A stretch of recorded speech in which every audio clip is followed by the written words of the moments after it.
And what you need to psychologically understand what you're doing is by virtue of you watching and engaging, you're giving them authority. That's exactly what you're doing.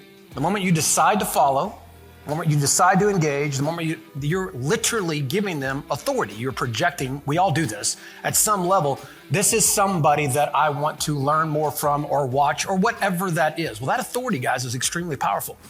I want you to realize how fast you gave it to somebody.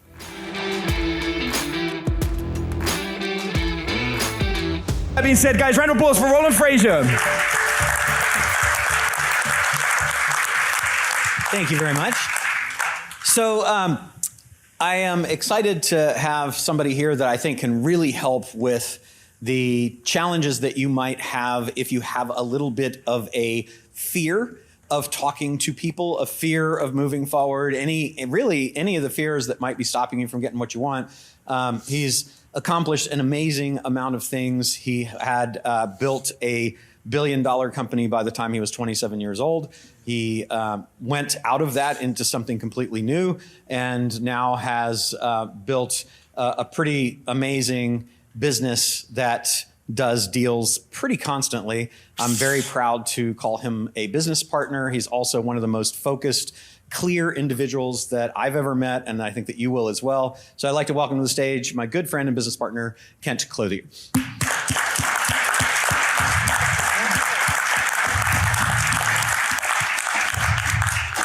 You get like a 4-beat walk-on music. Yeah, great music. Thanks for that little, seven steps. So is it okay with you, because we talked about interviewing, but is it okay if we kind of let the audience interview you? And I'm here. And so I can bring out the chairs, but I know you like to walk around and I do too. Yeah. So Let's do this, man. So that's what I'd like to do is, and I'm going to start, but I want you guys to, as questions come into your mind, I would like for you to be able to feel free to ask them. So just raise your hand.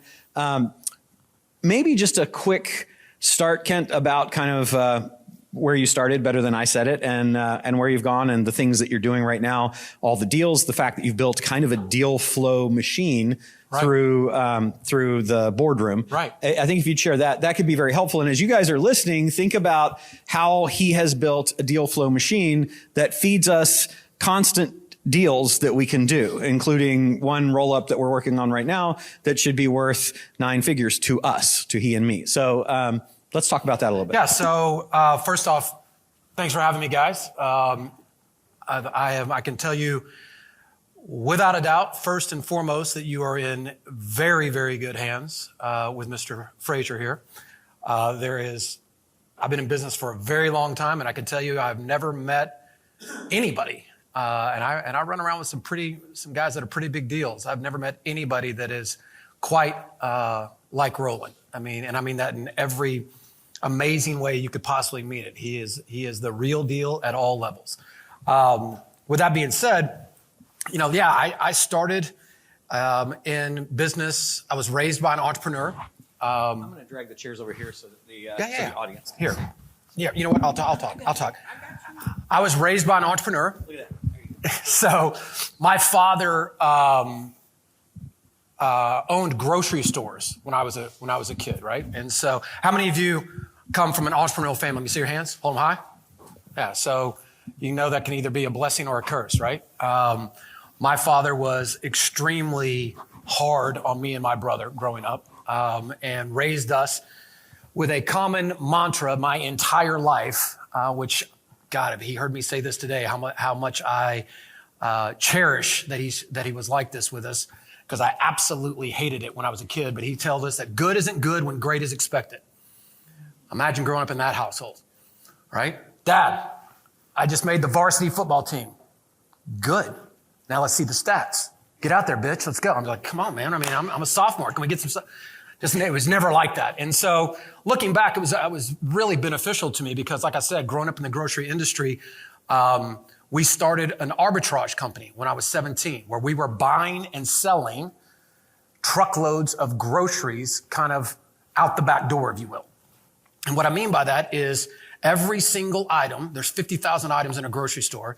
Every single one of those, we've all seen the little barcode that they scan, right? There's a 10-digit code associated with every single item in the world, that barcode. What is unique is that code is unique to that item. That's a Fiji 16-ounce bottle of water, right? It is the exact same code everywhere. What is different is that the manufacturer of Fiji water sells that for completely different prices everywhere in the world. So imagine having the exact same item, but in New York, they sell this for $100 a case, but in Omaha, Nebraska, they sell it for $12. A guy like me, looking at it in these deal books back in the day, catalogs, I'm like, well, why don't we just pay them $14 and go sell it to them for $85 and put it on a truck? We don't have to make anything. And happened to be a good idea. By the time I was 23, we were doing $50 million a year. By the time I was 28, I was running an $800 million a year business. By the time I was 30, it was $1.8 billion. See, I thought you got into $1 billion before 30. So No, I'm sorry, guys. This is a little embarrassing. And so we had built the 7th largest privately held company in the state of Florida. My dad had since sold out. When I was 23, he sold out of that company, and then I continued to run it with through an acquisition mode and kept levering up until when I was 30 years old, March 14th of 2000, so getting ready to be 23 years. Got into a run-in with my partners one morning, walked out of there, told them to piss off, and thought that, because keep in mind, from 17 to 30, all I did was print money. And so I actually believed that's the way the real world worked. Plus, you pretty much were the whole business. Yeah, and by the way, all you had to do was ask me, right? Thank God social media wasn't around back then, because I would have 100% been the douchebag we all make fun of. The Lamborghinis, the car, every bit of it, that was me. Just social media wasn't around for me to prove it to anybody. And yeah, I walked out of there, and said, get me out of the business. I'm going to go build a competing business. I'm going to put you guys out of business. It only took them 2 years or 22 months to completely destroy me. And I lost every single dollar I'd ever made in my entire life, down to $4,000. And to think that was, a lot of people think they can imagine what that's like. I promise you, you can't even begin to imagine what that's like. Going from making tens of millions to literally having $4,000 in the bank in 22 months and not trusting yourself, making all the bad. By the way, it wasn't because I was drinking. It wasn't because I was doing drugs. It wasn't because I was hiring hookers. It was because I was making bad business decisions. I was the guy or girl we see at the table, that believes at the casino, that believes they can bet their way out and keep borrowing their way out. Man, if I just go take another 10 grand, that was me, but in real money. And couldn't get out of it. And ultimately should have filed for bankruptcy, did not file for bankruptcy because, again, I had too much pride. So I just wiped myself out personally, paid every single creditor, paid every business debt off personally, to make sure that I would protect my name, and only to walk away and never do business in the industry ever again. So a lot of good that did me. But it put me in a place that I think is really important, that it is amazing what you can accomplish when you have no options. Probably one of the most powerful things I can share with you today is that when your back is against the wall, I would argue that is when you have your most powerful. It's when you are your most powerful. Because, as we've all probably heard, burn the boats. How many of you ever heard the burn the boats? Okay, so Hernando Cortez sailed to the New World. And when he got on the shores of Central America, told his crew that we will go and we will get the gold. Every single conquistador before him for over 100 years had failed. They'd all died. And when he got there, he told his crew to burn the boats. The only way we're going home is with the gold. We will either die here or we're not going home. So therefore, they were extremely motivated. And they got the gold and they built new boats and they sailed home. And it's a really good metaphor for what happens to us. And certainly for me, my experience, that when my back was against the wall, I had nowhere to go. And it led me to real estate. And so I started wholesaling real estate. I walked into a room exactly like this. I invested $1,000 in a course to learn how to flip contracts in real estate. Didn't even know you could even do that. Where you can literally buy a house or put a property under contract And when you are in control of that contract, what most people don't realize is you're literally in control of the property. I haven't actually bought it yet. I'm just in control of the, think of it like this. If I had the winning lottery ticket for Powerball right now, and I'm holding a ticket that is worth $100 million, what is the actual asset? Because I don't have the 100 million. The ticket that entitles me to the 100 million is the real asset. Well, the same thing is true in real estate. When I put something under contract, I haven't actually bought the thing, but if I have the right to buy the thing at a really cheap price, it's valuable. And I didn't realize that I could go take that contract and start flipping that contract to real buyers, investors, and I could mark it up 10, 20, 30, 40, $50,000. And before I knew it, I was off to the races. Fast forward a couple years later, made a few $1 million doing it, turned it into a real business. Before, inside of 5 years, I was taking everything I'd learned in a previous business and a new business, was flipping 300 deals a year like that, making several $1 million, right through the Great Recession, right? Ironically, I can tell you that Kent Clothier, who I am in the real estate space, would not even exist if it wasn't for times just like this. Because in that recession, I was one of the last guys standing. Everybody needed money. I didn't need any money because all I was doing was flipping deals to people who had cash. I didn't need to go get bank loans. I didn't need to do it. I was just serving somebody. And so it kind of put me on the map. A lot of people were trying to figure out what this guy down in South Florida was doing. One thing leads to another. Next thing you know, I'm teaching people to do what I do. Next thing you know, I'm giving them the services, the education, and the software to do what I was doing. Fast forward, I guess that was here we are 15 years later. So I've probably taught the better part of 60,000 people how to do that. Got a massive community. Software company that, has about 15,000 paying customers, have a education company, have that investment company that we run still flips, wholesales the paper on about 500 deals a year, but actually takes down, buys houses, rehabs the houses, rents the houses, and flips those to other real investors. We do that about 1,000 times a year in 11 markets. Manage about 8,000 single family houses for our customers. Have raised about $200 million and invest in multifamily, industrial, self-storage, you name it. And then I'm sitting right on top of that is a really powerful group just like this called the Boardroom Mastermind, which is where we curate, 200 plus of the best real estate investors in the world for the last 12 years, put them all in a room, share ideas, strategies, do deals together, et cetera. But as Roland just alluded to, what that has done is it started to actually bring us opportunity. So you kind of peaked at 30 then? Yeah. Yeah. Okay. Hadn't really done much since I haven't done much since then. It's been downhill. I like sharing all that because there's an interesting contrast to where we are moving together right now from what he's built. And so I'm hoping that this will help you guys see the opportunity because a few years ago, when was the first boardroom? 2012. So in 2012, Kent decided that he wanted to build business connections, and he had strong real estate connections at the time, but he wanted to build something that would be helpful to businesses to grow. And initially in the real estate space, but interestingly enough, when I went to that first meeting where there were like 14 people, it wasn't many. No, it wasn't. At the Hyatt La Jolla. Yeah, very first one. And there wasn't really anybody there. And he was stepping out on a limb because he hadn't done that before. And there wasn't a huge take rate from letting people know that. But he had the intention of building connections with businesses that could lead to deals.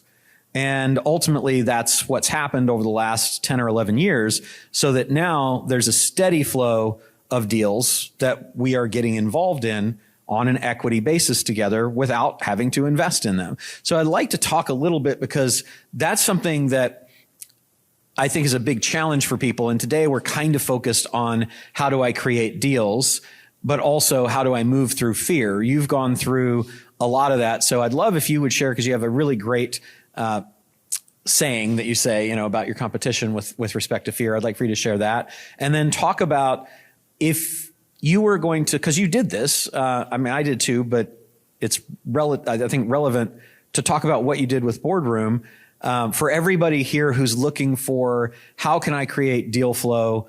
I don't have credibility, because you didn't really have credibility or knowledge or renown in the business running side when you did that, when you started that. And so that's really good information for everybody here, I think. I'll touch on both. So we live in a really dynamic time. I think we can all admit, we're all consuming an enormous amount of information very, very quickly on social media. All right, can we all agree with that? Yes? Yeah. And you're watching these people, these characters online, and what you need to psychologically understand what you're doing is, by virtue of you watching and engaging, you're giving them authority. That's exactly what you're doing. The moment you decide to follow, the moment you decide to engage, the moment you're literally giving them authority. You're projecting, we all do this, at some level, this is somebody that I want to learn more from or watch or whatever that is. Well, that authority, guys, is extremely powerful. I want you to realize how fast you gave it to somebody, right? I've been in this room 11 minutes. And by virtue of proximity, real quickly, and me telling a little bit, there's a lot of authority that has now been projected on me. Does that make sense? Every one of you are experiencing this the same way. I've been in these rooms many times. I know, sitting on that side. And when you understand the way we do this, you then begin to understand how easy it is to make that happen inside of your own life, right? And it just takes intention. That going and starting a meetup, in whatever sector you're in, a local meetup, and even if it's 7 people in the back of a Red Lobster, who cares? The reality of it is it's 6 of them that think you're a big deal. And that's where it starts. And when people are here's what I can tell you, right? And I want everybody to hear me really, because I can definitely tell you I've learned this over the years. We all have a really, really basic common need as human beings. We are all looking for our tribe. We are all looking for a place that we belong. And it's the reason why we come into rooms like this. It's the reason why we go to church. It's the reason why we join masterminds. It's the reason why there's all kinds of stuff. We all have this sense of community. Imagine if you're the one that takes the moment, that pauses, because nobody else will, pauses and put your flag in the ground and say, this is my community. I'm going to surround myself with like-minded people that are trying to accomplish the same things I'm trying to accomplish. It's not that hard. It's, a Facebook group. It's a meetup. It's, there's so many, it's putting on a Zoom call and with complete irreverence on how many people show up for the first one, the second one, or the 12th or 30th. It doesn't matter. It's about, I know I can do this thing. And ultimately, I will tell you, if you kind of fall in love with the outcome versus falling in love with the strategy, you'll find that it is much more fulfilling. Meaning, I'm trying to do this because it brings fulfillment to me. I'm trying to do this because I'm trying to change my legacy. It doesn't matter how long it takes me to get there. This actually matters to me. And I'm just going to go do this thing for the sake of doing it, because in the absence, this vacuum of opportunity, nobody else is stepping up. So I'm going to, right? Last time I checked, what was it? I think the last stat I saw, there was 71 million Facebook groups. Think about that for a second. There's 8 billion people on the planet. There's 71 million Facebook groups, right? Everybody's looking for this connectivity. Everybody's trying to connect at some level on different topics. Why shouldn't that be you? And what I can tell you is the moment you do that and you understand the power of it, that authority that is immediately projected on you is it's a gift. It is an opportunity for not only you to help people, but for ultimately to create opportunity to flow your way. And because people naturally want to do business with people that they like, know, and trust. And, I'll give you an example. I have a group that I personally jump into this group once a week, which I don't do with me trying to find an hour in a week is really hard, but this is something that matters to me. And, there's thousands of people that get on this call to hear from me. And that authority that they project on me, and that I take it really seriously. I'm trying to help them, but inevitably, I'm not a fool. I do know that there's opportunity in there as well. And whether that is lending them money or, borrowing money for them or I just know by creating and nurturing this relationship that organically I'll find the way that makes sense for them and for me. I'm not going into it trying to, jam it down their throats. I'm just knowing that by virtue of me doing this, there's an opportunity. Does that make everybody understand what I'm saying there? And it's not hard. So go into the fear thing. Before we get to the fear thing, I just want to say, so there are people in here like Neo and other people that have groups of people and have big networks. If you want to turn that network into deals, you've got to tell them that you're looking for deals. And so that's a thing that I didn't even think about, because Kent and I were having a conversation about, he does $100,000 day consults for people to come in and bring their team in to his real estate operation and see how it works. And he said, he and I were having a conversation. I was like, how are the deals going? And he said, man, not that great. Not a lot of these things turn into deals. I don't understand. How do you get that to turn into deals? And what did I say? Yeah. And he's like, well, tell them. I mean, his whole point was when they're signing up to come in and spend the day with you, you should also tell them, hey, part of what I'm trying to accomplish, my evil little scheme, if you will, is that through this process, for the right people, I may look for an opportunity to potentially partner with you, become an equity investor in what you're doing. I don't know what that looks like, but I want you to understand that that's on the table. And just by virtue of saying that, it kind of, I can tell you, and again, back to the authority thing that I think is really powerful. That authority, when you are in those deals and you are in those conversations, you'd be shocked at how many people, the intrinsic value of what you bring versus the practical value of what you bring. In other words, where it's not transactional. Hey, Kent's going to do this and produce this, where it is, I'm in business with Kent Clothier, and they can't put a price tag on that, but they sure as hell want to say it.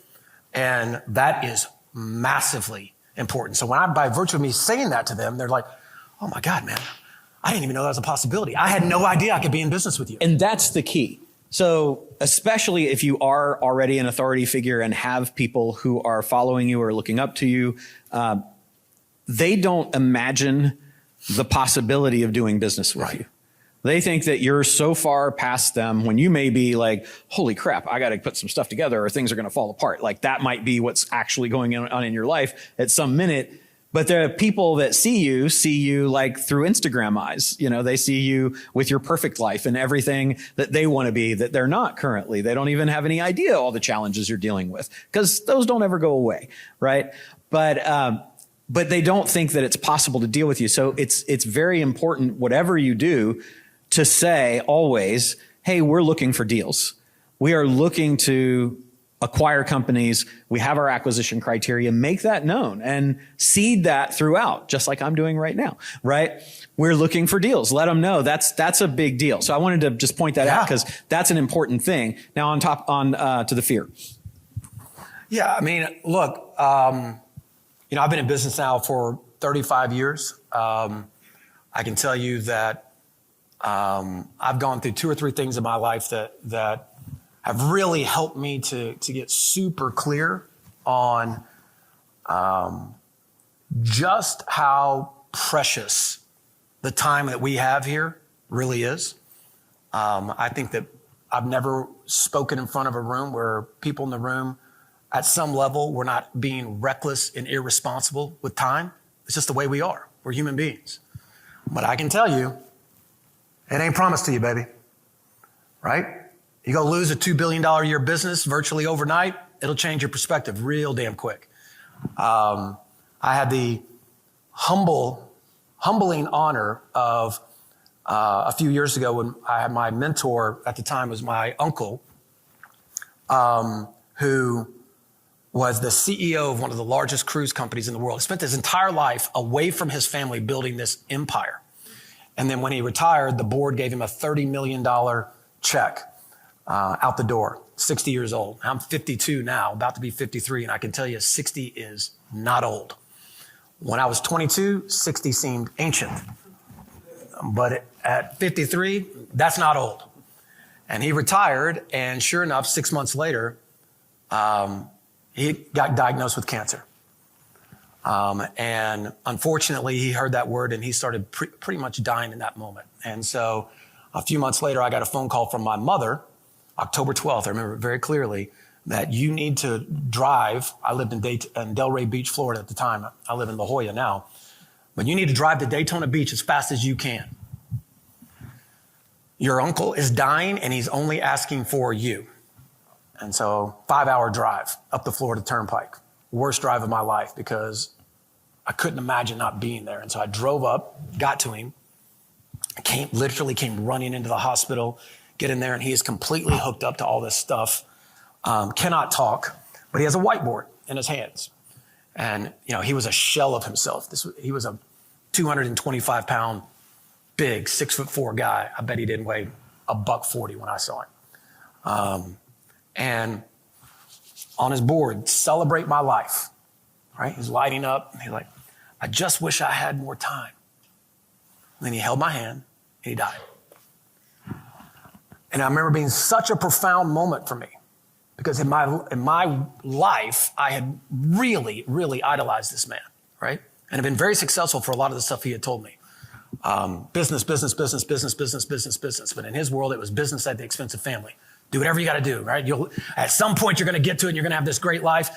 What? At 60 years old, he pushed everything off and then ultimately had $30 million or more in the bank, and it literally could not buy him one more minute. Not one more minute. He would have given it all for 1 minute, and it didn't matter. That hit me hard. But just in case, about 6 months later, I happened to be flying home, leaving an event just like this. I had been speaking in Memphis, Tennessee. I had my wife and my young daughter, who is now 17. At the time, she was 5. They had flown in to meet me in Memphis. And we were on 2 different itineraries. We were coming from different places. But as we're flying home, we're connecting through Atlanta. We leave out of Atlanta to fly home to West Palm Beach. Now, how many of you flew here? Let me see your hands. All right, well, this isn't going to be fun. Sorry. But we're in the air, and we are somewhere over North Florida, and I'm sitting in 19A, and they are in 26E and F, right behind me. And looking down at my computer, typing away, and all of a sudden I get that weird burning smell, like when you turn on the heat in your house for the first time. You know what I'm talking about? And I look up, and it is like somebody is standing in first class with a fire extinguisher, just pouring white smoke right down the middle of the plane. The entire plane is filling. As fast as, it's wild, right? Needless to say, that's not a great feeling at that point. Well, then the buzzers start going off. Now shit's getting real. Well, and then make it even worse, the flight attendant gets on there and freaks out. Oh my God, ladies and gentlemen, we're on fire. Crew returns to their stations. Oh my God. Now everybody's losing it, right? And then they immediately put the plane into a nosedive. Now, everything I just described to you, it took me longer to describe it than it actually happened. It was like 5 seconds. It's like boom, boom, boom, boom. Like all this is happening. So now we're in a nosedive. Go from 30,000 feet to 13,000 feet in a little over 2 minutes. This is scary. This is real scary, right? This is sheer panic. Now, that whole little thing where they say, oh, we're going to do this and this and that, none of that shit happened. Right? And that little thing where, you look in the back of the card and you open it up, like, if we're on fire, we're going to go to a nosedive. I've looked. It is not on that card. Right? Well, what it is if they believe you're on fire, they're trying to put it out. That's what they're trying to do. They're trying to get you down. But it's still scary. And everybody's screaming, crying, losing it. But I get to hear one scream. I got a 5-year-old back here screaming for daddy. And I can't do one thing to get to her. I get to look at my wife and say, I love you and goodbye. You can't see my hand. I'm holding like this because you'll see my hand start shaking because this is extremely real for me. It's like it happened yesterday. Luckily, we had a cool captain. He came on, as cool as he could be. What was that guy's name in the plane? Sully. He He was Sully. Like, this is the guy you want. Ladies and gentlemen, we appear to have a problem. Well, no shit. Are you sure? Right? And we have been notified that we are on fire. We have called to Tampa International Airport. They are clearing the runways. We are going to make an emergency landing there. I need you to listen to your crew. The fire trucks are ready for us. When we are coming in, you're going to hear 3 commands, and I want you to pay attention. The crew will tell you exactly what to do. Brace for impact, brace for impact, brace for impact. Nothing you want to hear, guys. Nothing. Masks have dropped. I mean, we're all, this is real now. Like, this is happening. This is so real for me that to this day, I walk around with a video in my phone that I recorded to my son, a selfie from the plane, just in case they happened to find my phone so that he would know that I was thinking of him in my last moments. Right? Now, clearly, I'm here. So it all worked out. We landed. Firemen came on there, cleared us to pull up to the jetway. We're all getting off. Everybody's hugging and, high-fiving and crying and everything else. And I'm holding my little girls and everything. And, of course, we've got the, God bless her, but the stereotypical gate agent, clueless, that is always there. Hey, ladies and gentlemen, I hear we had a little problem on the plane. Maintenance is taking a look. And as soon as they give us the all clear, we're going to get you right back on there and get you down to West Palm. Bullshit. I got news for you. My ass is driving, right? And so I rented a car and we drove home, and some random lady that was sitting next to my wife jumped in the van with us and talked the entire time for 2.5 hours, and I could have cared less. Greatest drive of my life. But I will tell you, the clarity of that time in my life has had a profound impact on me, right? There's a saying, it is all over my office. It is all over everything that you see. I'm a big, big believer that what you feed your mind, what you focus on is what you get more of. The time is now is all around me. I do not wear a fancy watch. I wear a bracelet that says the time is now. And I will tell you, it is the greatest watch I've ever had, because every time I look at my wrist, that bitch is always right. Right? I have a tattoo on my arm that says the time is now. Mediocrity is the enemy. I'm a big believer in what's going on up here, right? And that this is your moment. This is it. We manufacture fear. We act like we have something to lose. And the reality of it is when you figure that out is when you're 30,000 feet in the air with your little 5-year-old screaming for you and you're about to crash land, that all the stuff we think matters, you'll figure out real quick it doesn't. It just doesn't. What matters is this moment. What are you going to do now? And so when you find yourself in that moment, which we all do, by the way, I still find myself in these moments every day. You have to boil it down. And I'll give you a couple things to say. Number one, I would tell you, just say one thing. Thank God, these are my problems. Because there are people in this world that have real problems. And we're not one of them. Right? We get to do this. We get to go acquire businesses. We get to solve problems. We get to make money. We get to live in this country. We get to live at this time. This is a gift, right? These aren't real problems. These are our problems. This is a cool place to be. Can we all agree? Right? That's a hell of a time to live right now. This is it. We get to do this. This is not a problem. Now, the question is, when you're facing that fear and you're bumping up against it, then you just need to repeat one thing to yourself real quick. This is that moment where my competition quits. This is the moment when the mediocrity sets in. Like, we live in a world that is an ocean of mediocrity, especially in business. I mean, it is a race to zero. Spirit Airlines is literally one of the most profitable airlines in the world for screwing over their customers. I'm going to give you a lawn chair. I'm going to put it on here, and I'm going to charge you for even trying to breathe, right? And I'm going to become wildly profitable at it. And my shareholders are going to think it's amazing. I mean, Wells Fargo, you do not have to look very hard anywhere where it is a race to zero. Who can screw over so it's not hard to be mediocre, but it's even easier to be great. Just take one extra step. You can count on your competition's mediocrity. Most of the people are not sitting in a room like this right now. Most of the people are not surrounding themselves with people like Roland Frasier and taking this. To be fearful in those moments is ridiculous. You're acting like you have time on your hands and like you have something to lose. And we all do this. And the reality is we don't. Everybody, real quick, I'm just going to do this one last thing and I'll get back to it. Everybody take your phone out real quick and put it on the calculator. And if you're a woman, I want you to put the number 82 in there. And if you're a man, I want you to put the number 78. And I want you to subtract your current age. Now, I want you to take that number. By the way, if you needed the calculator for that, you got big problems, right? Take that number and multiply it times 365. Okay. Average American male lives to 78, females 82. You just calculated. Yeah. Take the difference, multiply it times 365. Average American male lives to 78, female lives to 82.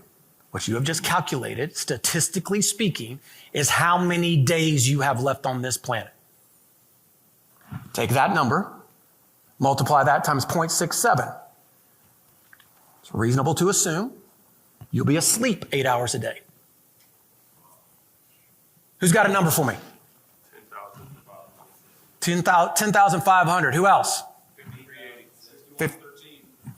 I don't care who you are, right? That number's too small. Everybody's number's way too small. Now, if you want to be a savage in business and get over any fear you might have of doing exactly what these guys are telling you to do, when you leave here today, take an extra 20 minutes and go to CVS or go to Staples, wherever, and go buy a dry erase marker. And you go take that number, and right here in this hotel, you go write it on the mirror in front of you, and you do the same thing when you get home, or where you brush your teeth, and where you comb your hair, or you put your makeup on. Tonight.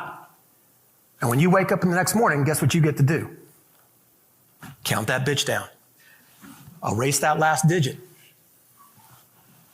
You want to get motivated? You want to get over fear? You want to realize you have nothing to lose? Watch your life tick away one day at a time and realize you are in control of every one of those days. This is not about more knowledge. This is about, dude, this is your moment. This is it. Don't tell yourself, well, I'll get to it next week, next month, next year. No. If you had to go and accomplish everything you wanted to accomplish in the next 90 days, some of you are sitting there, oh yeah, well, my 5-year plan is this. What would you do if you had to do it in 90 days? By the way, this is exactly what he does to me all the time. When he and I have our little private conversations, I'm like, oh yeah, well, we're going to do this and that. What would you do if you had to get it done in 90 days? Because whatever that is, get to work. Because it's doable. There's nothing keeping you from doing it except you. You may have to go and get resourceful. You may have to go surround yourself with some more, smarter people, but there's nothing. If you knew you only had a year left on your life, I promise you would act differently than you're acting in this room right now. Can we all agree with that? Yes. So act like it. That's the way you get over fear. And you don't know. You don't know what might happen. My wife got diagnosed with cancer. She was told she had 90 days to live. That was 15 years ago now, right? But she was told, get your shit together because you're gone 90 days from now. That's tough stuff, man. That's powerful. My aunt was going for a walk. She was 63 years old, went for the same walk that she'd taken for about 20 years. Drunk driver in the morning at 7 a.m., ran her over, dead. You never know what's going to happen. One thing right? I do know is nobody gets out alive. Yeah, that's what my wife always says. Right? My wife tells me that way too much. That's for sure. And so acting like, anything is promised to you is probably one of the most arrogant things I can even possibly imagine doing. So I just don't. Because I got these, little reminders all around me. No, I just don't. Like if my kids want to do something, let's do it now. Right? If we want to go buy a business, go do something, let's do it now. I don't collect cars. I don't collect watches. I don't collect shit. I collect moments. Right? Life is meant to be lived. But how are you going to get there? Well, clearly one of the easiest ways to get there is when you go acquire businesses, scale businesses, create income. Money buys you time. Money creates and collapses time. It's really hard to go and live an amazing life in today's world if the way we're raised, if you are constantly struggling trying to figure out how to solve the income challenge? So one thing that I want to kind of bring this back to deals. So a deal that Kent and I are working on right now, it's a company that Kent met in his boardroom mastermind. And I'm not going to say what the company does because I don't want it to be identifiable, but it's a company that's a service company. They're doing tens of millions of dollars a year right now. And he was talking, actually, I think we talked on stage about exiting businesses. And they hadn't ever thought about exiting a business. They came to Kent and said, hey, I wonder what we could sell this business for. And Kent said, well, you should probably talk to Roland about that because that's something he does. So we talked back and forth, and it turns out that their business right now should be worth about $150 million on the sale. And so they did a consult with Kent, they did a consult with me, and wanted to have some help figuring out how to sell the business. Now, I told you guys all lead with value. So that value lead initially with those people was they were in an audience. Kent didn't know who they were. We're talking about how can you exit your company? That's the value that we led for that audience with. And then they come in, they do the consults, and they're like, we're ready to exit. We'd like to have 150 million. We do the consult and we lead with more value and say, well, here's the deal. If you do that right now, you're probably leaving at least $100 million on the table. So we can help you do this right now, or we could partner and we could go together to make a whole bunch more money. They said, well, that sounds really interesting. We'd love to talk about it, but we've got to go to a convention where there are going to be probably, how many people were at that? 2,000, I think. 2,000 people who do all kinds of different businesses that are similar to ours. And we will by far not be the biggest people there, but definitely not be the smallest. There will be people there that are looking up to us. We don't have any deal with these guys to do anything yet. I feel pretty confident that we will, but we don't yet. So I said, I tell you what, there's probably businesses there that you'll be able to pick up at a significantly lower multiple than what you'll be able to sell at. You'll probably, and we looked it up, you'll probably be able to pick up businesses there between a 2 and 3 times EBITDA. Your company is going to sell for about 15 because you're big. We pick up companies at 2 or 3, sell at 15. I'm pretty sure there's some profit to be made there for the people and for us. But I'm not starting by saying, so let's do a deal, sign the contract right now, because I'm coming from a scarcity, afraid that you're going to screw me out of being able to participate, and that was a great idea. I don't care, right? I would be disappointed if that happened, but if it happens, it's fine. I gave value. We gave value. So on top of that, they said, well, we don't really know what to do because we're going to go and it's tomorrow. So how are we going to capture leads, and how are we going to know if these people are even interested in what we do? And I said, no problem. I just bought the domain while we were on the phone. Don't go here and fill it out because it'll mess it up, but doiqualify.com. It's like kind of cool that was available for, $1. So I bought doiqualify.com and I said, okay, I'm going to create for you a light due diligence form to qualify everybody. All you have to do is give doiqualify.com to every single person that you talk to at the show. What we'll do is that'll take them to a 10-question questionnaire. They'll go through that. They'll answer those questions, and then it'll be sucked automatically into a Google Sheet, a Google Doc, basically. Well, sheet because it's the spreadsheet. Those 10 questions will be filled out in columns, and all of the leads will populate under there. All you have to do is give them that. They were like, holy shit, that's amazing. I said, that's kind of what happens when you do deals with us. They said, we don't have a deal with you. I said, yeah, and that's kind of a problem for you. So we built that. I basically sat with my son, Ryan, who's doing video here today, and said, here's the 10 questions that I need.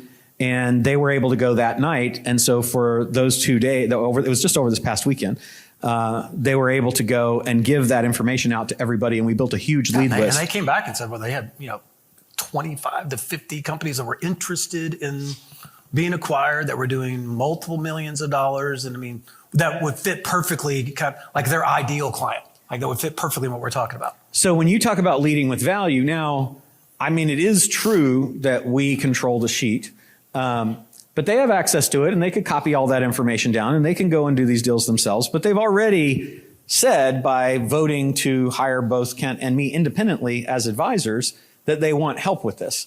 And they've already said that they're open to doing an equity deal, and we will do an equity deal with them, I'm absolutely confident.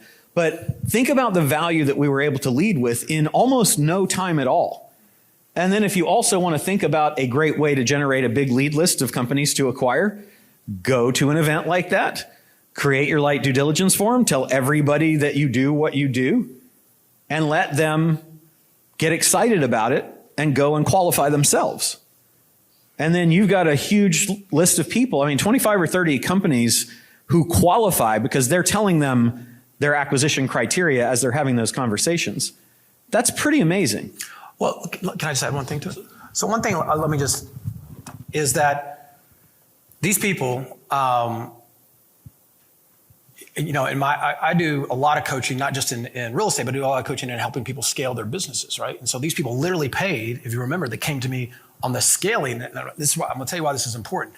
They came to me from an aspect of helping them scale their business. And almost immediately I connected them with one of my wealth strategists that immediately saved them $2 million in taxes, right? Then another guy and getting them on their COO, getting a COO hired that they needed. And all this was really fast. And then equally, hey, so you're interested in selling, let me get you on the phone with Roland. Now, mind you, they had paid me, but the reality of this is what I want you to consider is that a lot of times the value you bring isn't necessarily in you. It's in who you know. And, you know, I certainly have a working knowledge of how to go help them deploy capital into real estate to save money on taxes, but literally hooking them up with my business partner and with this guy and helping them get a COO hired and doing this very quickly, it wasn't really about me. Although, you know, I was bringing something to the table. The reality of this is in this particular situation, it was about who I knew and how to solve a problem really quickly for them. And if you think about it that way, I think you'll find that you have much more wisdom than you think you do. Because if somebody were to come to you today and say, I'm thinking about exiting my business, you know, with the right connections, you know, you got a guy that's one phone call away, right? I mean, it isn't always about what you deliver. It's about bringing value to them. And this is a really good example of how this easily could turn into a significant, you know, amount of money just by, you know, playing the game in a different way. No question, I think that it will. But so as a tactical strategy, if you want to take just one tactical strategy away, you can create a type form. It's super easy. You don't have to know any programming. You just have to think of the 10 questions, which are, by the way, name, address, phone number, gross income, net income, industry, maybe product mix or something like that. And then you're building that list. So like that's and I bought that domain, and then you know how hard it is to forward a domain?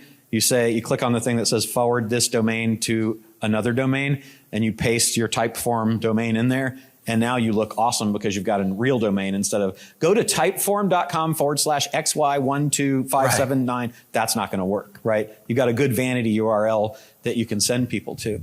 So that's something that I really wanted to kind of share with you guys because that's a deal that will turn into something pretty significant. Now I want to talk about a live deal that Kent and I are in the middle of negotiating right now, and he cleverly avoided talking about when we recorded a podcast episode yesterday or day before yesterday or whenever it was that we did it.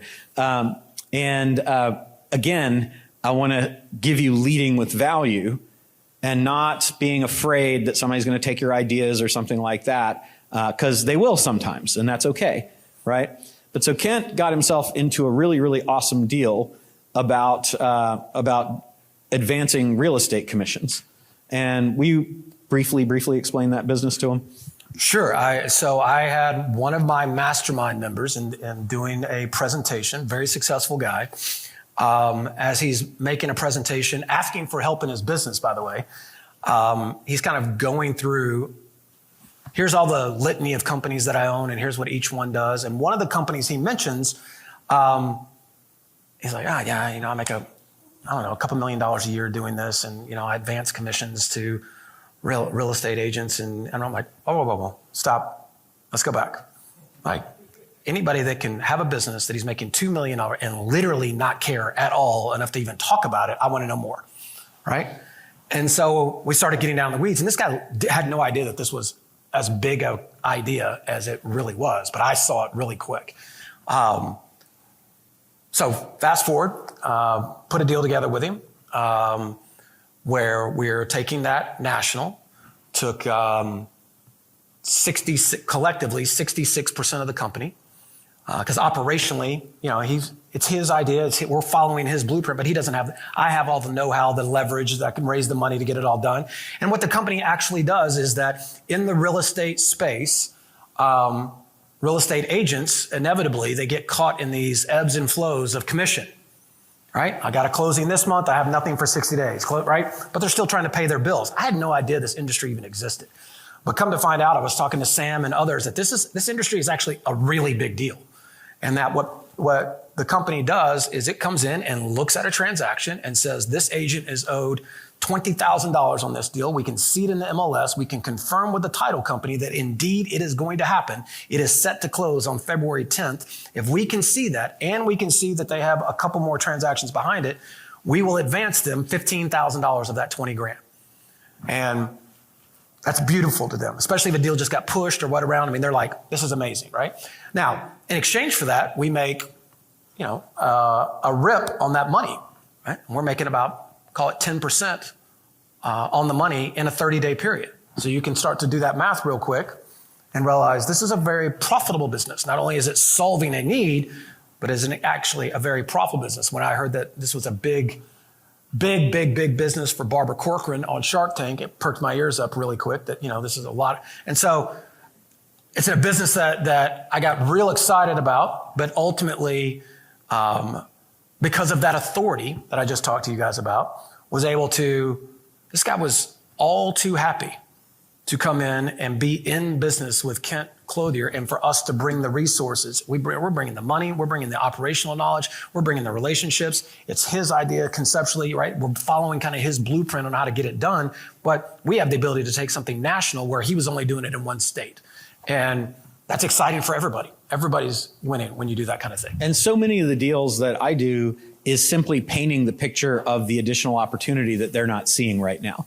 So is it we can go national? Is it we can franchise? Is it you're going to leave? Very often I find myself saying you're going to leave. You could do that, but you're going to leave 50 million on the table. You could do that, but you're going to leave $100 million on the table. Let me just say it because I'm glad you said that. So Roland and I had breakfast last Monday, right? And we've had conversations over the phone about this business a couple times. And keep in mind, I really want to weasel my way into this business. I know what he's doing, right? I know exactly what he's doing. And not that I don't want him involved. I'm just like, dude, let me just get it going. And then we can talk. But of course, in one breakfast, he sits there and we're just talking. And he's like, just want to let you know, you're thinking too small, which is like freaking catnip to me. Like, right? This bastard. By the way, did you see the game this week? Yeah. And he's like, whoa. Oh, yeah. He knows me so well. I'm like, whoa. What do you mean? He's like, well, by the way, dude, you're thinking about real estate agents. By the way, you know that it's the exact same thing is true in commercial. The exact same thing is true in land. Do you know the same thing is true in yacht brokers? Do you know the exact same thing is true in airplane sales? I'm like, you motherfucker. All right. All right. I'm going to get to all the partners on a call. You're going to be there. We're going to do this. We're thinking too small. You're right. I'm thinking hundreds of millions and you're thinking billions. Let's just go. All right. But his point, the point that I would share with you guys is that we're all guilty of it. Right? Having somebody in your corner that is a coach and a mentor that has looked at things and sees things from a completely different vantage point. Even when in my world, I'm a big thinker. But when I step into somebody else's world, like Roland or like Ed Milet or Jesse's or these other guys, like they just think, if you want to get humbled real quick, get in a room full of billionaires and you'll realize you're nowhere near as big a deal as you think you are. And there's a lot of value in that. And so bringing that to him, I'm like, yeah, you're right. It makes perfect sense. I'm going to put us all on the call. We're going to make you a part of this deal. We're absolutely thinking too small. We're just, and I just think that that's extremely valuable point to share that you don't know what you don't know. And even at every level, there's always somebody who can play it bigger, always somebody that can make you think a little bigger, and it's extremely valuable. And I'm not shy about that, and you shouldn't be either. I said, that's why you should have me in that deal. Yeah. That is exactly what he said, by the way. Yeah. And he I wasn't said, joking. I was like, you're right. He said, we'll do it when we're doing our podcast. It was Friday. We'll do it on a podcast. And then I dropped the ball because I forgot to hound him about that. We started talking about wine and we were done. We started talking about wine and then we got excited and we talked about that for an hour and then I left. And I was like, damn it. But that's to me just a good thing for you guys to be thinking about is if somebody has a deal, all you have to do is figure out a way to add more value to it. And most of the time, if you just share it, like I could have said, you know, Ken, I got a really good idea that's going to 10x what you're thinking about. You're thinking way too small. And if you'll cut me in the deal and sign this NDA, I'll tell you a little bit about it, but not enough for you to go do it yourself. And he'd have been like, why don't you go? And we probably wouldn't have had it because I'll do that too. I'm like, no, you know, and like I said, he could take that and run with it. And I mean, I would be mildly resentful. I'd find a way to get back at him somehow, but that's not important right now. But more importantly, I can say, look at the value that I can bring. And I ask because I want to be part of that. I think that is a giant, giant opportunity. And so don't be shy. Okay. You know what? That's actually, let me just say, I know we said it a couple different ways, but to be very clear, this is a guy that has deals being brought to him by the truckload every month, right? But I will tell you, even in that scenario, he pointed out to me, it wasn't like, oh, Kent will get it.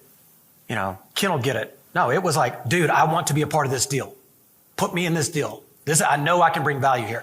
And I mean, never be too arrogant to ask to be a part of something that you're excited about. Even at his level, one of the biggest deal makers in the world is literally like, I want to be a part of that deal. And he had to kind of point me at it to make sure I understood loud and clear, this is how I can help you. And this is why this is a big deal to me. And I think it's really, really valuable. So the last thing that I want to chat about with you, if it's okay, is the creation of deal flow, because you created that mastermind and had a different focus. And now you've actually kind of changed your focus to say, we had a conversation a month or two ago and you said, man, am I crazy? But I've got all of this opportunity here. And I think that we can do this and this to really take it to the next level.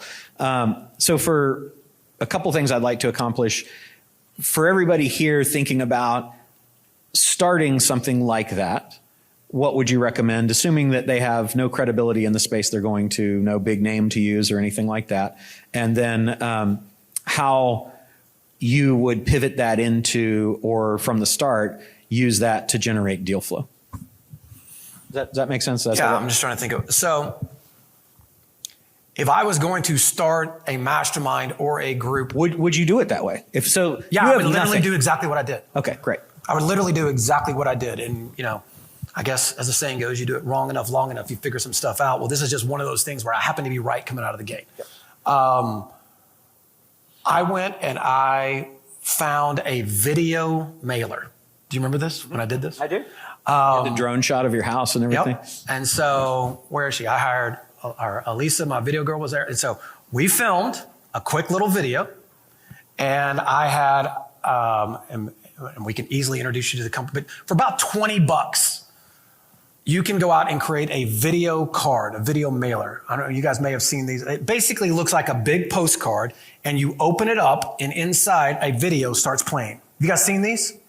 If you haven't, go research them, right? Well, so this was 12 or 10 years ago when I did this, right? So everybody was like, what in the hell is that thing? Now, for $20, you can do this. And so inside of that card, when they opened it, you know, there was cool video, the normal video they would see online, except in there, I basically said, hey, Roland, this is Kent Clothier. You know, you may not know me, but in a few weeks, I'm doing an event in San Diego. It is completely free to you to attend. What I'm trying to do is get a bunch of business leaders in a room, and I think it is extremely important, especially in times like these that are a little challenging, that guys and girls like us all get together and share our collective wisdom, share our collective knowledge, and figure out how to navigate around corners together. I would love for you to be there. Carve out the time. Again, I've hand-selected you. Therefore, that's why you're getting this video. Do me a favor. Click on the link below that is right here on this card and just get registered so I know that you're coming. Simple. right? I think I sent 100, and I think I had 42 people show up, right? But out of that 42, I had 15 that bought my $20,000 mastermind right then, and that's how it began. Yeah, which is awesome. And you personalized that? So I personalized it. So basically, and it's funny, Elisa just did the exact same thing this weekend. I recorded that little meet, right? And then right on the front of it, I just recorded. I mean, it was so, if we had a camera this weekend, you'd have had my hands on a couch. I'm like, hey, Steve, it's Kent Clothier. And then she was like, all right, now it's Brian. Hey, Brian, it's Kent Clothier. Next one, hey, it's Roland. Hey, Roland, Kent Clothier. And then she just edits that in. And she just edits and puts it right on the front, right? And then that video card goes out and they are blown away. They're like, this is wild. The perceived value of that piece, by the way, is off the charts. It literally cost you $20, right? Now, here's where it gets even more interesting, because I took that and I FedExed it. Because do you know what has a 100% open rate? A FedEx. I knew every one of them got it. I knew every one of them opened it, period. And so when you take, just think about it. I'm all in $3,500 on 100 of them. All I had to do was go sell, by the way, at a $20,000 mastermind, all I had to do was sell one, and I'm getting a 5X, 6X return on my money, right? So it's like, I know the math, which makes me get over any of the fear I had. How did you decide who to mail them to? I had a core of about, call it 40 or 50 people. And then I went and I asked those 40 or 50 people, I told them what I was trying to do. And if you wanted somebody to sit next to you that you thought that would be, who would you also tell me I need to invite?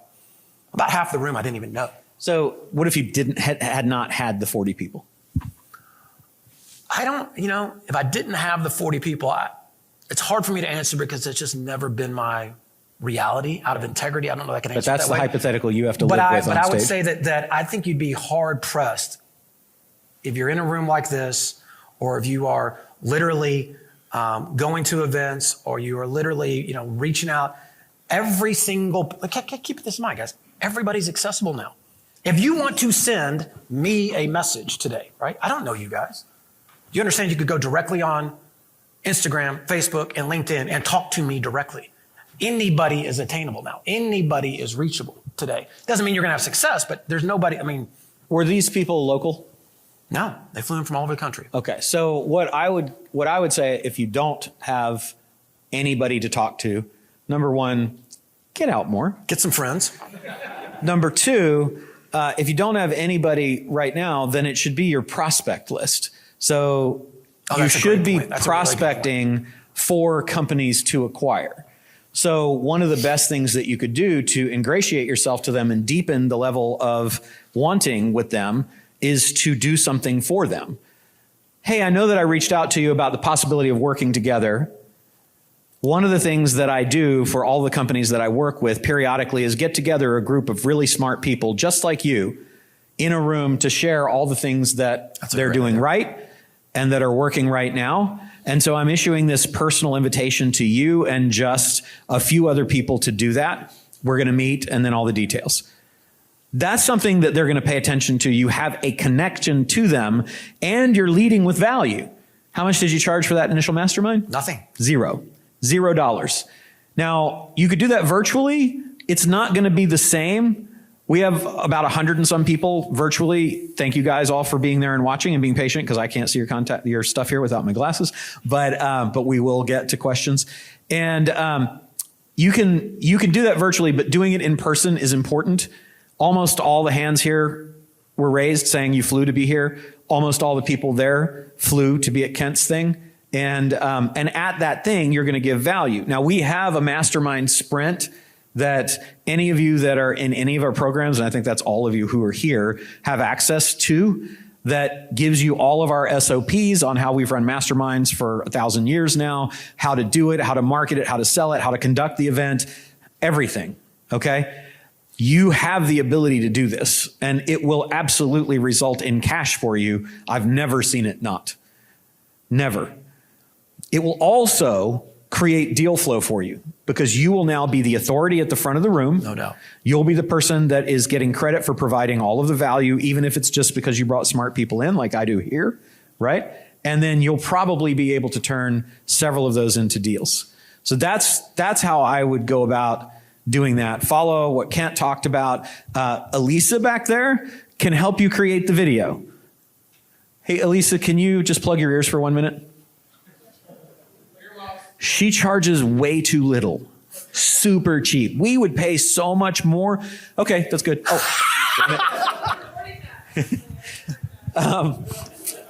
But seriously, so somebody like that can create a quality thing and then do exactly what he did, right?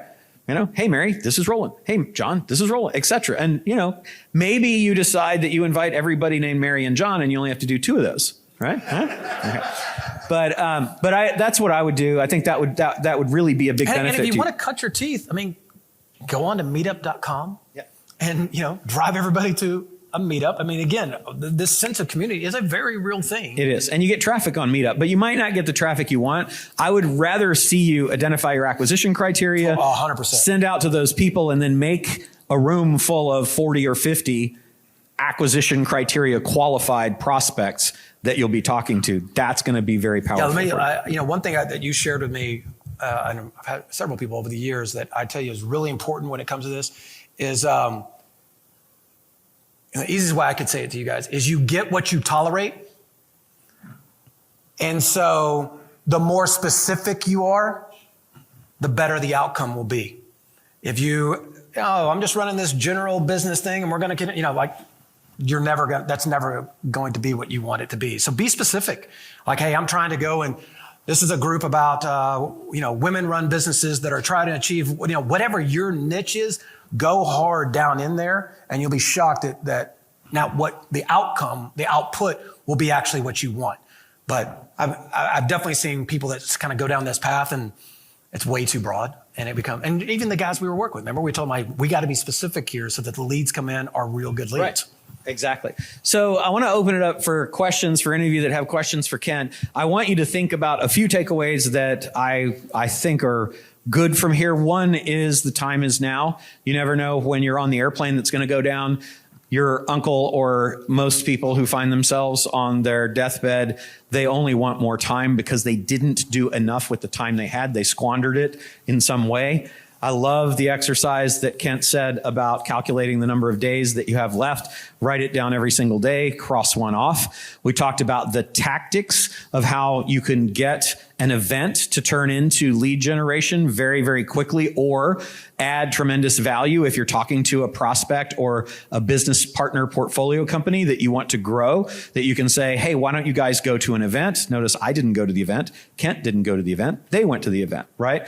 Go to an event. Let me build you a page to collect leads for you. Go to Typeform, write down the questions that you want. Go to GoDaddy, buy a domain that's easy to remember, forward the domain to the Typeform, and then have the Typeform go to a Google Sheet, and all of the questions that you want will be in one sheet so that you can do outreach. You can even upload it into a predictive dialer or a CRM if you want to get super fancy, right? And that will generate leads for you. If you have value to add and you want to get in a deal that somebody's talking about, lead with the value.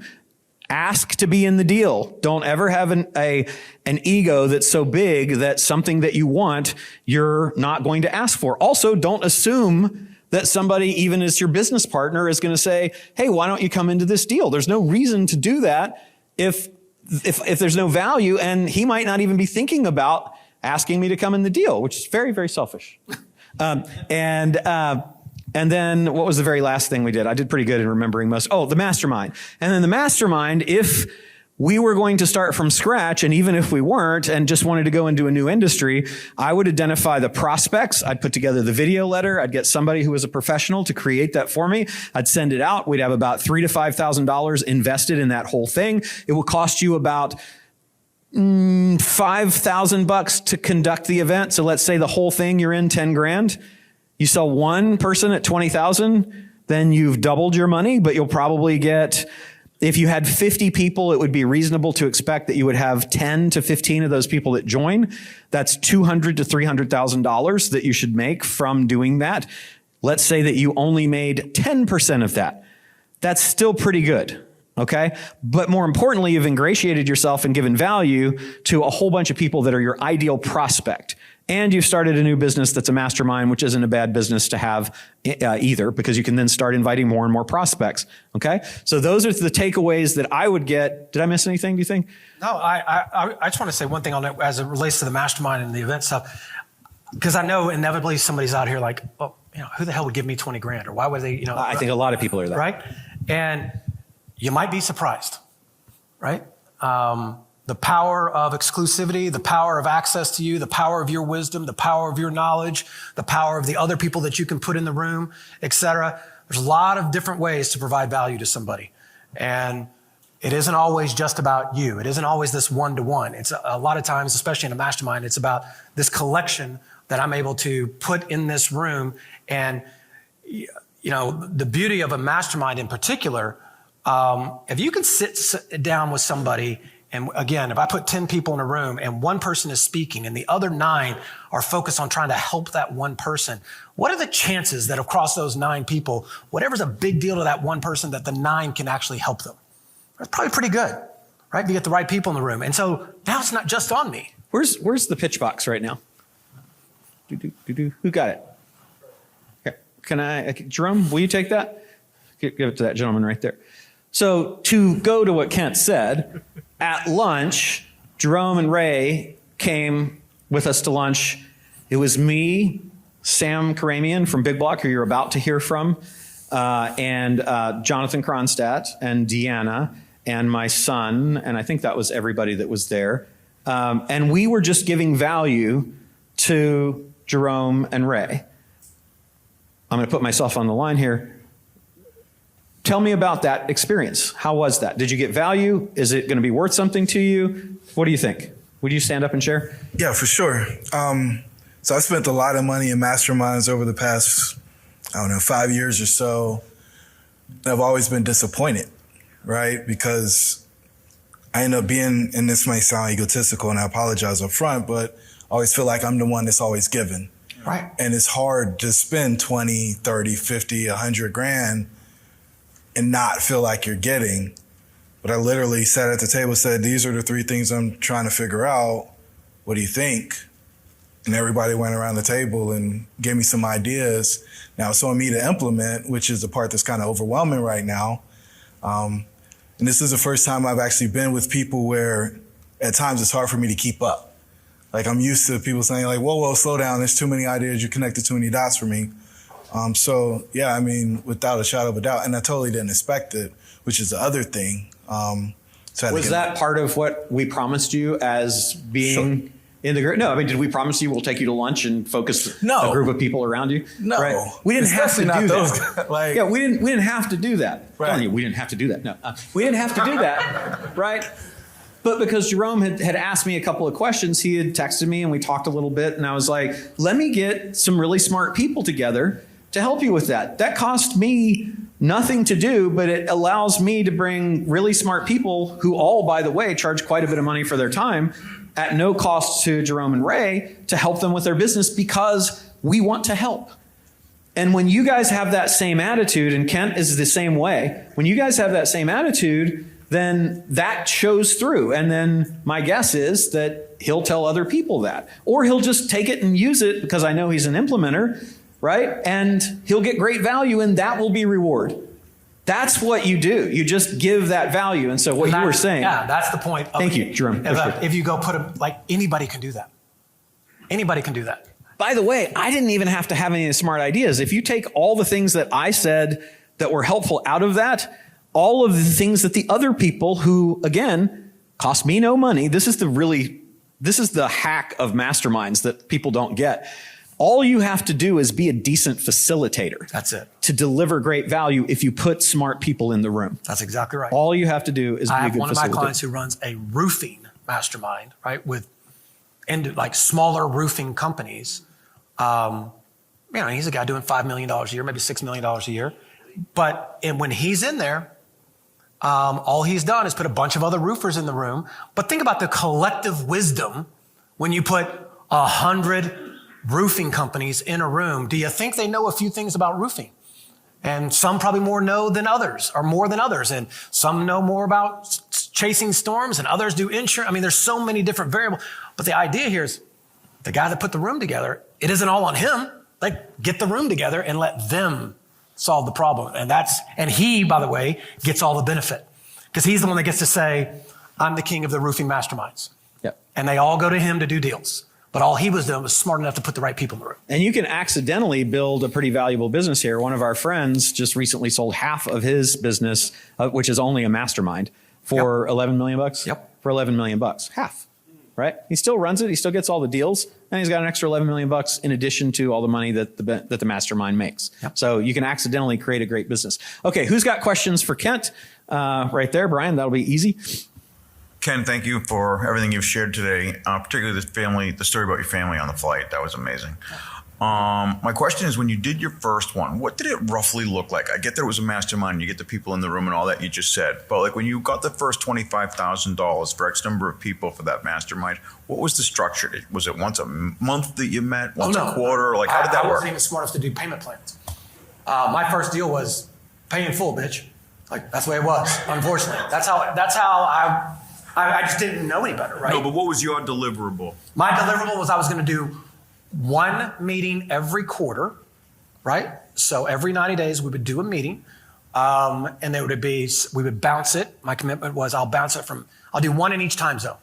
East, Central, Mountain. I'll make it easy, right? Somewhat easier. And that I would actually run it like a true mastermind, that it would not be an event where people are speaking to you. We're going to get in a room and we're going to break stuff down, and and then I was very specific with them. Full transparency, there was a little bit of posturing going on, but I'll tell you straight up, I mean, sometimes you get what you tolerate. And I knew what I wanted. What do you mean by posturing? The posturing was I basically stood in front of the whole group and said, I got 3 rules for being in this group. Number 1, you can't be a douchebag. That's literally what I said. And everybody cracked up. And I'm like, no. I've been around a lot of people who have a lot of money. They can't get out of their own way, right? Can't be that guy. Your money doesn't matter to me. And that may have offended 8 people. Well, what he just did was he self-qualified. He self-selected exactly right. out those people. That's important. Don't feel like you have to appeal to everyone. I love how bold he is with the way he speaks. When I said that, look, when I'm speaking, by the way, I know exactly what I'm doing. When I'm talking up here, I'm literally trying to do, the way I picture it mentally, again, back to the mental game, is I'm going for 100% close rate. That's the way I say it to myself. 50% of the room is going to love me, and 50% are going to hate me. I'm never going to do business with me. I love that guy, or that guy's an asshole. Either way, I'm winning, because I know exactly who my 50 are, and the other 50 will self-qualify. And the same thing I did in front of them. I was like, no douchebag. Number 2, you have to bring value. You have to actually come in. You cannot have a scarcity mentality. I need a bulletproof strategy technique that you're using right now. You're not testing it. You're doing it right now in your business, and it's worth sharing with this group. You must bring it to every meeting. And number 3, you must bring your single biggest challenge. If you can't get vulnerable, if you're going to get up here and posture in front of everybody, you want to pound on your chest, that's not going to happen. If you can't get vulnerable and break it down where we can actually help you, don't even bother. And all that posturing, really, everybody's like, oh my God, this is what I want to be a part of. And we still use all of it exactly the same way today. When we get on the phone, they know it's for real. And we run it exactly the way we tell them we're going to run it. And it matters to them to be a part of it. And this is just, by the way, this is 100% true, because I say this. I say this on video, right? Which FTC claims everything else, but this is true. We get about 200 applications to my mastermind a month. On a great month, we would accept 10. So when I say we have a 95% denial, we only have between a 2 and 5% acceptance rate, it's real. And people love that. By the way, I'm using that as a way, like, don't even waste my time if you're not coming to be a part of the best. And that is very powerful. Now, I've earned the right to say that. This is 10 years down the line. But again, back to my point, you get what you tolerate. And I'm too old to tolerate anybody else's crap. I don't care. I just don't. Clarifying point, you had the first meeting for free. and now you have a bunch of people that are paid. Do you have a preview or an invite plan? We just started this 6 months ago for the very first time. So typically the way I would fill my mastermind, because there's naturally attrition, right? We have about a 78% renewal rate. So we lose about 22% every year. And so the way I would fill that is that we drive straight to an application online, goes through a process, we pick up some people, a lot of people, but then I would have a couple big live events a year. And the only thing now, what I just started, which is working really well, is I will let 10 people come to my event, the actual mastermind. Like, these are all my members, right? You will go through the exact same vetting process. We will talk to you. We're going to see if you're a good member. If we think you're a good member, but you're a little shy, right? You're a little bit, I'm not really ready to go stroke the check yet. You can put a $5,000 completely refundable seat deposit down. We approve you, you approve me, and you're coming with the intention of joining if you see what you need to see there, and we agree. That $5,000 will go towards that membership. If you get there, and exactly what I said, if you think I've wasted your time and you got no value out of the event, you tell me, I'll give you your $5,000 right there. And I've never had anybody so far ask for their money back. We have had people, we're closing about 70%. So we have had 30%. They're like, I just can't really do this. And we'll solve that problem. I don't know what that's about just quite yet. But that 30. A lot of times it's just they're not ready. And you'll find a year from now they'll come in and join. But none of them, or everyone were like, keep my $5,000. Like, this was certainly worth more than $5,000, but I'm just not ready right now. And so we've had that, but 70% of them like, let's go. I'm ready to rock. And so I'm really hopeful and confident that that'll be a great way for us to, because we're at a place now where we've earned our stripes, right? We can now say, I know what's going to happen in that room. And if they get there, we can make it easy for them. Awesome. Okay. Back here we had one, I think. Alex, did you have a question? Did I see your hand up? Nice. Yeah, one for Kent and one for you, Roland, that's okay. So Kent, if you don't mind, you had a certain, phrasing for the very first free event that you did, hey, in certain times, it's important for us to get together. You mind repeating that a little bit? Because I don't know, I just did that off the top of my head. Okay, all right. I'll watch a recording later. Challenging times, uncharted territory, right? I mean, when I'm talking to the market now, whatever I just said is the way I feel about it. That I think that in times like these that are challenging, that are a little choppy, a little difficult, I think it is never more important than times like these to surround yourself with people that matter, that have been there, that understand exactly how to navigate this, how to see around corners. I think most people now, when it gets like this, if you haven't ever been here before, they have a tendency to retreat rather than reach. That's the irony, right?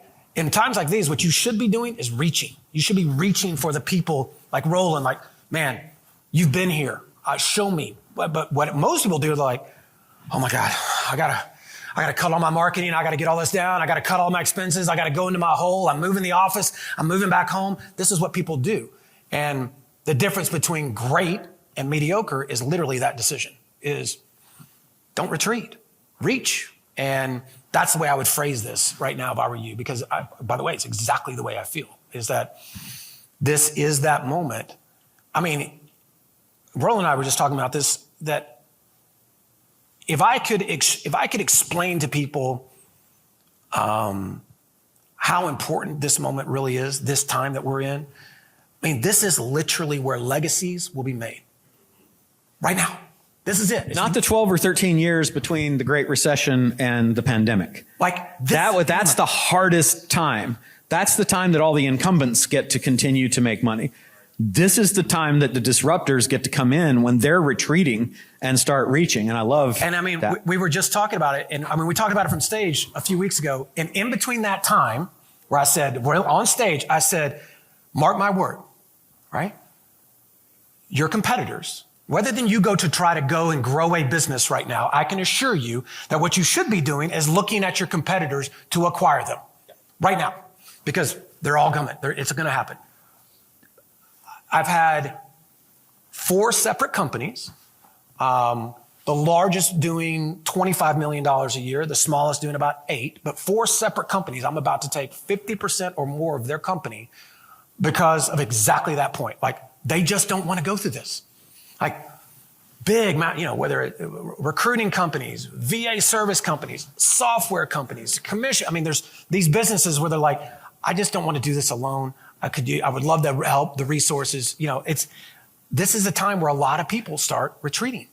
And if you are smart, it's a time for you to exponentially grow your business without having to go in what we all naturally do is, let me just grow it from the ground up. Bullshit, you can go out right now and go buy a competitor for nothing On sale. and grow your business.